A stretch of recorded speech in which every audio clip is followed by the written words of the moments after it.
Okay, so this is my final concept map and the things that I have learned.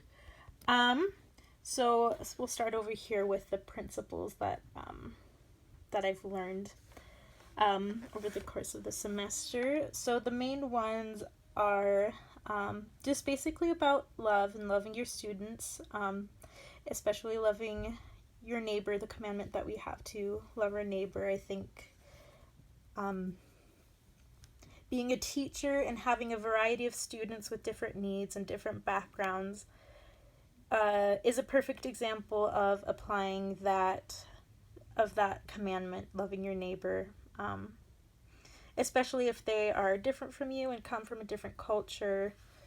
It's a great opportunity to see a situation through new eyes and a new perspective. So yeah, and then another very important principle I that was repeated throughout the semester was knowing that we are all children of God and that we all have divine potential. So I think that's especially important to keep in mind when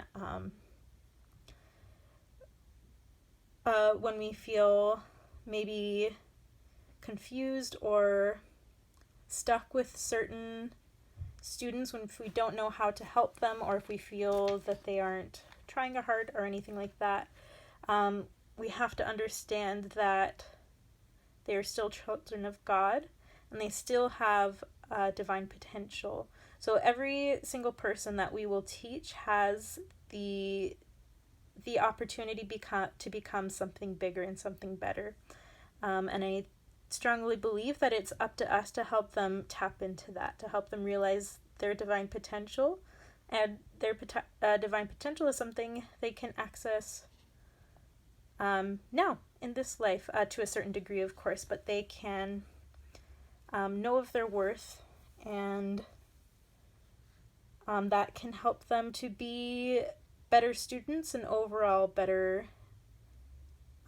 people. So we'll move on to the next one. Oh yeah, so regarding how I can be a culturally relevant teacher, and how I can help encourage multicultural education in my classroom. I discussed this before in class, but I love the idea of a current event, like a weekly current event that my students could work on. Like it says here, I want to be an adult ESL teacher, so it of course depends on the proficiency level of my students, but whatever they would feel comfortable with. But having a weekly current event in my classroom where they can discuss a news event going on in their country. So that way they can stay relevant with, or know the relevant topics in their own country and not get all consumed with just America and what's happening in America. And this can also develop a stronger sense of identity, to feel proud of where they come from, or to know what's going on in their world and to come up with ideas to maybe even help what's going on in their country. And then with this, I would also love to have a discussion / friendly debate with my students. Something that's controlled, not anything that would get out of hand. And with this discussion / debate, I want to encourage and teach my students about parallel thinking. So working together with other students to come up with a solution instead of binary thinking, which is what we so commonly see now in America. So yeah, I want to help them to work with other students. And then it's also good for them to hear what's going on in other countries and in other places in the world, to help broaden their viewpoint a little bit more. Next one, I'll go down here.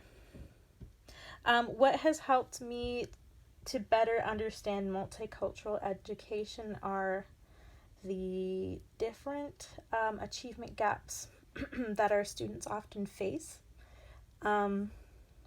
I mean, there's multiple ways that of things that might prevent them, that's, out of their reach, out of their control, that might prevent them from getting quality education. Some of which include discriminatory school policies, which I didn't realize until recently that commonly happens, especially with sink or swim type classes or English only classes that discourages students from using their native language. So yeah, that was something interesting. Monocultural education is another, I guess, policy or concept that prevents multicultural education, assuming that everyone is the same and everyone learns the same. That can prevent students from reaching their full potential, which goes back to divine potential and being children of God. In monocultural education, we don't encourage that. We don't, that prevents students from knowing that they are children of God and they have a divine potential. It limits them.